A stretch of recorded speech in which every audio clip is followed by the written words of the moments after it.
ওদের নেতৃত্বের মুখে আমরা জুতা মারি, থুতু মারি। সম্মানিত ভাইয়েরা, সবাই কি নামাজ পড়তে রাজি আছেন? নামাজ পড়লে কি হয়? অহংকারী হয় না বিনয়ী হয়? বিনয়ী হয়। তবে নামাজটা পড়বো আমরা মানুষকে দেখানোর জন্য না আল্লাহকে খুশি করার জন্য? আল্লাহকে খুশি করার জন্য। নির্বাচন যখন আসে আলহাজ নাম লাগায়, আলহাজ লাগায়, মাথায় টুপি লাগায়, নির্বাচনী প্রচার। কি প্রচার বলেন তো? নির্বাচনী প্রচার না। আমরা যা করব কার খুশির জন্য? আল্লাহর খুশির জন্য। নামাজ পড়বো একা না জামাতে? জামাতের সাথে মনোযোগ দিয়ে নামাজ পড়ব। নামাজটাকে লম্বা করে আদায় করব, বিনয়ী হয়ে যাব। নামাজের মধ্যে কান্নাকাটি করার চেষ্টা করব। শেষ রাতে বিশেষ করে আমার নবীজি যখন তাহাজ্জুদে দাঁড়িয়ে যেতেন, সেজদার মধ্যে চোখের পানি ফেলতে ফেলতে যাই নামাজটা ভিজায় ফেলতেন আমার রাসূল। এত পরিমাণ কাঁদতেন, অস্থির হয়ে যেতেন, আমার আপনার জন্য উম্মতের জন্য পেরেশান হয়ে যেতেন। আল্লাহ বলছেন বিনয়ী বান্দা হবে এক নাম্বার। আমার যারা পছন্দের বান্দা হবে তারা হবে বিনয়ী। নাম্বার 2 হলো যখন তারা মূর্খের সামনে যখন দাঁড়াবে কোনো তর্ক করবে না, সালাম দিয়ে বিদায় নিয়ে নেবে। নাম্বার 3 হলো ওয়াল্লাযীনা ইয়াবিতুনা লিরাব্বিহিম সুজদান ওয়া কিয়ামা। রাত যখন গভীর হয়ে যাবে সেই সময় সেই সমস্ত বান্দাগুলো চোখের পানি ফেলে ফেলে সিজদা রুকুর মধ্যে সময়টা কাটায় দেবে। যা কাঁদবে আল্লাহর সামনে, কাঁদবে আল্লাহর জন্যই কাঁদবে বান্দা। একটা ঘটনা মনে পড়ে গেল, আমার নবীর 2 জন প্রিয় সাহাবী আব্বাদ এবং আম্মা রাদিয়াল্লাহু তাআলা আনহু কোন এক জিহাদের ময়দানে রাতের বেলা 2 জন সাহাবীকে রাসূল ডিউটি দিলেন, শোনো সাহাবীরা তোমরা না ঘুমায়া এই সীমান্ত তোমরা পাহারা দিবা, শত্রু গতিবিধি লক্ষ্য করবা। 2 জনকে দায়িত্ব দিয়ে আমার নবী তাঁবুর মধ্যে আরাম ফরমাচ্ছিলেন। এমন সময় একজন সাহাবী আরেকজন সাহাবীকে বলছেন আম্মা কে আব্বাদ বলছেন, শোনো ও আব্বাদ, আমি আম্মার আমার চোখে একটু ঘুম আসছে, আমি একটু ঘুমায় যাচ্ছি, তুমি একটু পাহারা দাও, রাতের বেলা নাইট ডিউটি করো। সাইয়েদনা আম্মার ঘুমিয়ে পড়েছেন। আব্বাদ তুমি করলেন কি? খামাখা দাঁড়ায় থাকাকে তিনি অপচয় মনে করে তিনি ওযু বানায় নিলেন, নামাজের মধ্যে দাঁড়ায় গেলেন। তিনি নামাজ পড়তেছেন, নামাজের মধ্যে হঠাৎ করে দেখা গেল প্রথম রাকাতে দূর থেকে শত্রু তাকে তাক করে ফেলেছে। শত্রু তাকে তাক করে তাকে লক্ষ্য করে একটা তীর মেরে দিয়েছে। ডান পায়ে তীর লাগার সঙ্গে সঙ্গেই রক্তগুলো ফিনকি দিয়ে পড়ে, কিন্তু তিনি নামাজ ছাড়েন না। ওই অবস্থায় রুকু করলেন, সিজদা দিলেন, দ্বিতীয় রাকাতে আবার তিনি দাঁড়ালেন। দ্বিতীয় রাকাতে নামাজ পড়তে নিয়ে আরেকটা তীর শত্রু মেরে দিয়েছে, তার বাম পায়ে লেগেছে। ঘুমন্ত স্বামী জায়গা পেয়ে বলতেছে, ওরে আম্মার কি করো, ওরে আব্বাদ কি করো, শত্রু তোমাকে অ্যাটাক করে ফেলেছে। তবুও তিনি কোনো কথা বলছেন না। রক্তাক্ত অবস্থায় তীরবিদ্ধ অবস্থায় রুকু করলেন, সিজদা দিলেন, তাশাহুদ পড়লেন, সালামটা ফিরলেন। সালাম ফেরার পর তিনি বলছেন, ভাই আম্মার তুমি আমাকে সতর্ক করছো, কিন্তু আমি তো অনেক আগেই জানি শত্রু আমাকে অ্যাটাক করে ফেলেছে, কিন্তু কি করবে রে ভাই, নামাজের মধ্যে যখন আমি দাঁড়িয়ে গেছি আমার কাছে মনে হচ্ছিল আমার আল্লাহ তাআলা আমার সঙ্গে সরাসরি কথা বলতেছে। যেরকম সুবহানাল্লাহ। নামাজ মানে কার সঙ্গে কথা বলা? নামাজ মানে কার সঙ্গে মানে আলাপচারিতা করা? নামাজ মানে কার সামনে কান্নাকাটি করা? আল্লাহর সামনে। আমার বন্ধুগণ, ওই সাহাবী বলছেন, ভাই আম্মার আমি নামাজের মধ্যে আমি টের পাচ্ছি তীর মেরেছে, আমার 2 পায়ে তীর বিদ্ধ হয়েছে, কিন্তু আমার মন বলছিল ওই কাফেররা যদি আরেকটা তীর যদি আমার বক্ষ ভেদ করে দিত শহীদ হয়ে যেতাম, কিন্তু মুহাব্বতের নামাজ আমি কখনো ছেড়ে দিতাম না।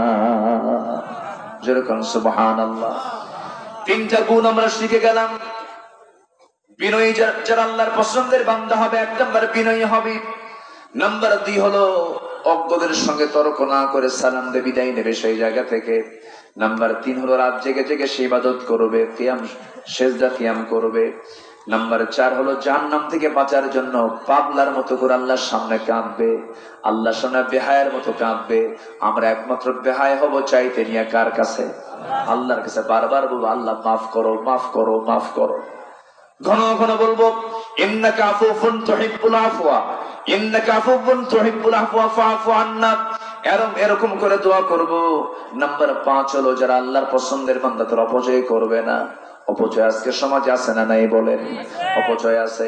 নাম্বার 6 হলো মিতব্যয়ী হতে হবে, অপচয় করা যাবে না। নাম্বার 7 হলো আল্লাহ ব্যতীত অন্য কাউকে ডাকা যাবে না। আল্লাহ ছাড়া অন্য কাউকে ডাকার মতো লোক বুঝে বাংলার জমিনে নাই। আসতে কয় আছে না নাই? বৈশাখের শেষ বৃহস্পতিবার কোথায় যায়? বুঝতে পারছেন আপনাদের? আসেন দোয়া করি আমরা, অনেক রাত হয়েছে, দোয়া করে দিই। অনেক রাত হয়েছে, হ্যাঁ বলবো ইনশাল্লাহ। তাহলে আমি এই গুণগুলো শেষ করে দিই, একটু এক লাইনে শেষ করে দিই। জি, আমরা চাইবো কার কাছে? আসতে চাইবো কার কাছে? না বাবার কাছে? বাবার কাছে চায় না অনেকে, বাবার কাছে চায় না, চলে যায় সেজদা দেয় কবরে গিয়া। নাউজুবিল্লাহ বলেন, কবরে গিয়ে সেজদা দেয়। ঈমান আছে না গেছে? ঈমান চলে গেছে। আমার নবীজি কারো থেকে সেজদা নিয়েছেন? ছোট্ট একটি ইতিহাস মনে পড়লো আমার। নবীজি তায়েফে গেছেন দাওয়াত দিতে। ফুল পেয়েছেন? ফুল পাইছেন না পাথর পাইছেন? পাথর। সে পাথরে জর্জরিত হয়ে রক্তাক্ত অবস্থা। আমার নবীজি সেখান থেকে কোনো মতে প্রাণে বেঁচে দৌড় মারলেন, আঙ্গুর বাগানের মধ্যে ঢুকলেন, হাত পা ছেড়ে দিয়ে পড়ে গেলেন। 3 রাত না খাবার নাই। আমার নবীজি সেখান থেকে সেন্সলেস হয়ে পড়ে থাকলেন। ওই আঙ্গুর বাগানের একজন কেয়ারটেকার দূর থেকে দেখে সামনে গিয়ে দেখে রক্তাক্ত অবস্থা। সে কেয়ারটেকার করলো কি, আঙ্গুর চিপে চিপে এক গ্লাস আঙ্গুরের রস নবীর হাতে তুলে দিয়ে বলে, যুবক খাও নচেত মরে যাবা। আঙ্গুরের রসটা হাতের মধ্যে নিয়ে বিসমিল্লাহ বলে তিনি পান করলেন। পান করি মুস্কি হাসি মেরে যুবকের দিকে তাকায় বলে, তোমার নাম আব্দাস না? আমার নাম চিনলা কেমনে? কোনদিন তো দেখা হয় নাই। আমার নবীজি বলছেন, তোমার গ্রামের বাড়ির নাম হলো নিনোয়া।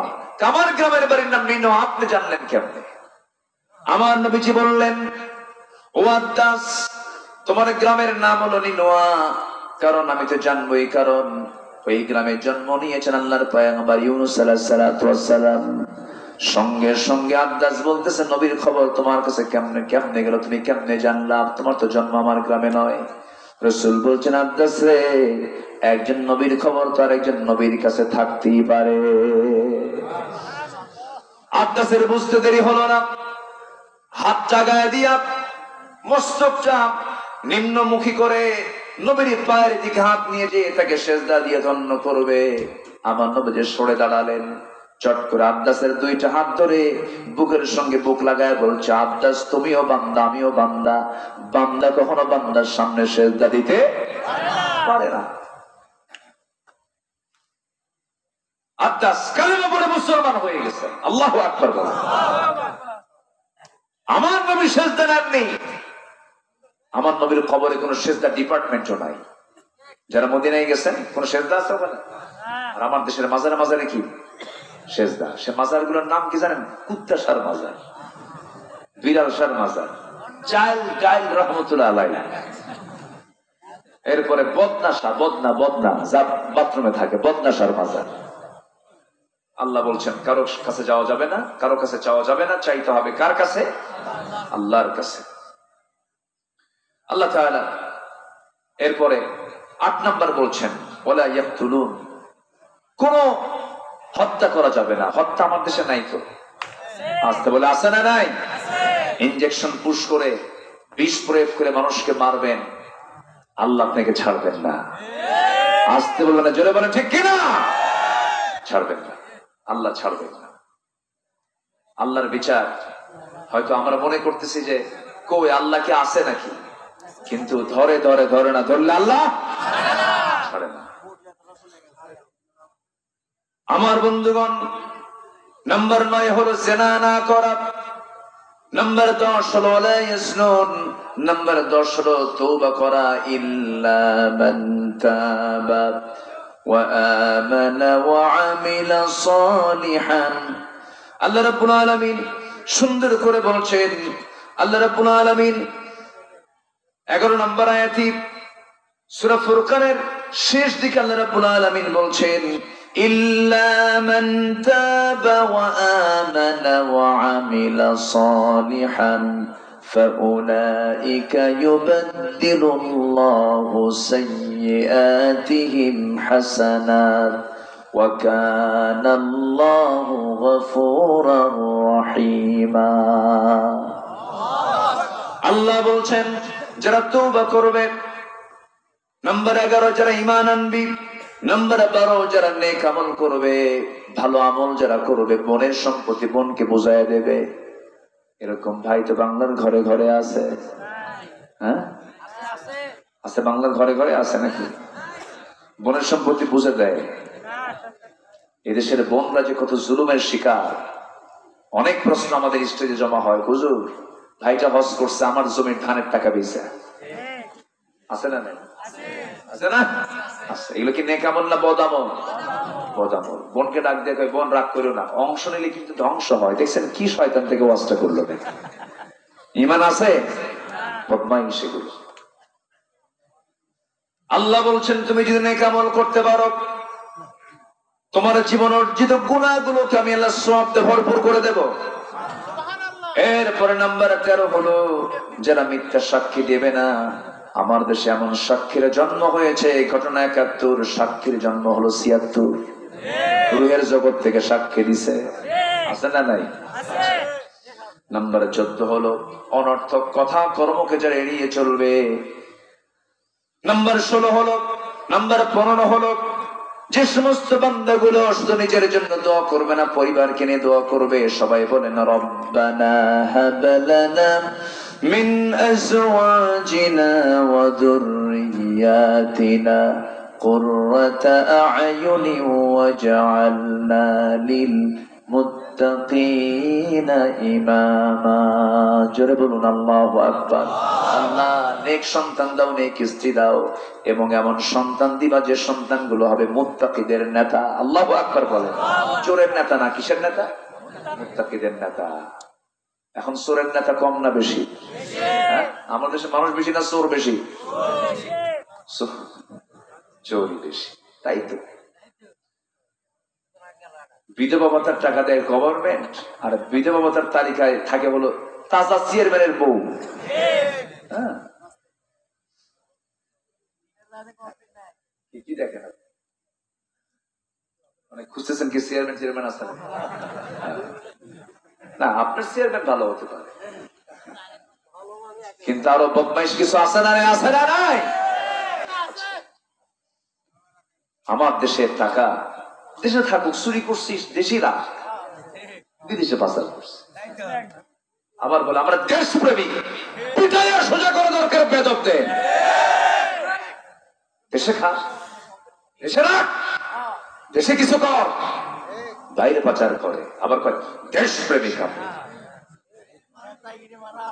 আছে না নাই? একটাবার চিন্তা করবা যুবক, কোন নেতার পেছনে থাকো তুমি যে নেতার সন্তান একটাও দেশে পড়ে না? সব বিদেশে পড়ায়, ওরা ব্যারিস্টার হয়, আইনজীবী হয়, বড় শিক্ষিত হয়ে দেশে ফেরে, আর তুমি নেতার পিছনে থেকে তোমার হাতে অস্ত্র তুলে দেয়, সন্ত্রাসী চাঁদাবাজি শিখায়। ওগুলো মানবা না, ওগুলো বাদ দিবা। রাগ করতেছো তোমরা? হ্যাঁ বাস, বহু দেখছি একজনের স্বামীর দেশ আরেকজনের বাপের দেশ, মাঝখান থেকে আমরা শেষ। দরকার টরকার না, আমরা দল করবো কার? আসতে বলবেন না কার? নেতা মানবো মুহাম্মদ সাল্লাল্লাহু, দলের নাম হবে ইসলাম। দলের নাম কি হবে? আর কিচ্ছু লাগবে না, জান্নাত এমনি পেয়ে যাব। আল্লাহ কবুল করুন, জোরে বলুন আল্লাহুম্মা আমিন। সর্বশেষ গুণ হলো ধৈর্য। সর্বশেষ গুণ কি? ধৈর্য। সবর দরকার আছে না নাই? সবরের দরকার আছে। সবচেয়ে বড় গুণ ব্যবসায়ী ধৈর্য, ব্যবসা সে গেইন করবে। পরিবার ধৈর্য, সমৃদ্ধ পরিবার হবে। যেখানেই যান আপনি সবর সবর সবর, একটু ধৈর্য ধরেন না, সামনে কত খেলা আছে, ঠিক কিনা? আছে। আল্লাহ তাআলা এই সমস্ত গুণগুলো আমাদের জীবনে অর্জন করার তৌফিক দান করুন। ফজর পড়বেন কারা কারা, একটু হাত তুলে দেখেন তো দিকে ফজর কারা কারা পড়বেন। জোরে বলি ইয়া আল্লাহ, আমাদেরকে ফজর, জোহর, আসর, মাগরিব, ইশা 5 ওয়াক্ত সালাত আদায় করা তৌফিক তুমি আল্লাহ দিয়া দাও। জোরে বলি আমিন, আরো জোরে আমিন, আরো জোরে আমিন।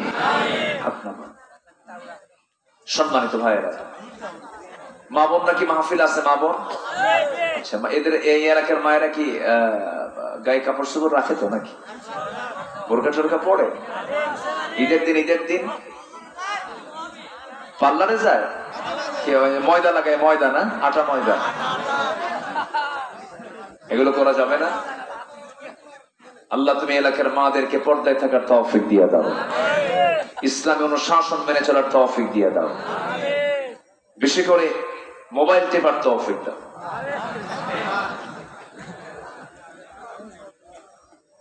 সেদিন একটা ছেলের মোবাইল হারায় গেছে, আমারে বলে হুজুর মোবাইলটা হেরে গিয়ে আমি বিধবা হয়ে গেছি। মানে বউ লাগে না যদি মোবাইল থাকে, এত নেশা।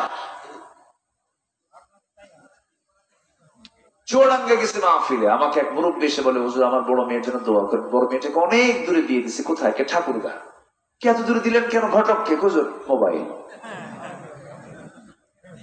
কথা বোঝা যায়? তাহলে বাড়িতে আমার মেয়ে, আমার বউ, ঠিক আছে, কিন্তু মোবাইলের ব্যবহারে সতর্কতার দরকার আছে না নাই? এই ঘটকটা কত সংসার যে ভাঙছে আল্লাহ জানে। এখন তো ঘটক লাগে না, এখন মোবাইলে আছে। কার বউ কে নিয়ে যাচ্ছে? প্রবাস থেকে টাকা পাঠায়, ও আরেক জায়গায় টাকা ট্রান্সফার করে, বিকাশ। ঠিক কিনা? এই জন্য খুব সাবধান, এই ডিভাইস ইউজ করতে খুবই সাবধান। যুবকরা, তোমার মোবাইলটাকেও তোমার নিয়ন্ত্রণে রাখতে হবে। আমাকে যদি কেউ প্রশ্ন করো যে মোবাইল ব্যবহার করা কি, আমার জবাব হচ্ছে যে মোবাইলকে চালাতে পারে তার জন্য জায়েজ, যাকে মোবাইল চালায় তার জন্য ব্যবহার করা না জায়েজ। ঠিক কিনা? আপনাকে মোবাইল চালাবে আপনার জায়েজ নাই, আপনি যদি চালান জায়েজ। খুব সাবধান এগুলো। কত মেয়ে, কত মহিলা তার স্বামীকে হারাইলো এই মোবাইলের কারণে। মার ইনবক্সে একটা নক দিয়ে দেয়, হি মেরে দেয়। আছে না নাই? আছে না নাই? সালাম কালাম কিচ্ছু নাই, মেরে দিল। দিয়ে বলে আপনার তো প্রোফাইল পিকচারটা একদম সুন্দর, মনে হয় আপনার বিয়েই হয় নাই। দেখছেন? এরকম আছে না নাই? আছে না নাই? মানে শয়তান এমন ঘুতান ঘুতায়, সংসারে আগুন ধরায় দেয়। ঠিক কিনা? লেগে দিল। রমজান গেল, সব গেল। এই জন্য যুবকরা এগুলো করবা না। অন্যের বইয়ের ইনবক্সে ঢুকে কি করবা? তোমার নিজের বউ নিয়ে তুমি থাকবে। তুমি অন্যের বউ নিয়ে গুতাগুতি করবা, তোমার বউ আরেক দিকে চলে যাবে। এগুলো সাবধান থাকতে হবে। আল্লাহর ভয়ের দরকার আছে না নাই? আল্লাহ তুমি সবাইকে বাঁচাও, সবাইকে হেফাজত করো। রাতের গভীরতা তো অনেক রাত হয়েছে না, আলোচনা চলো। হুজুর মরু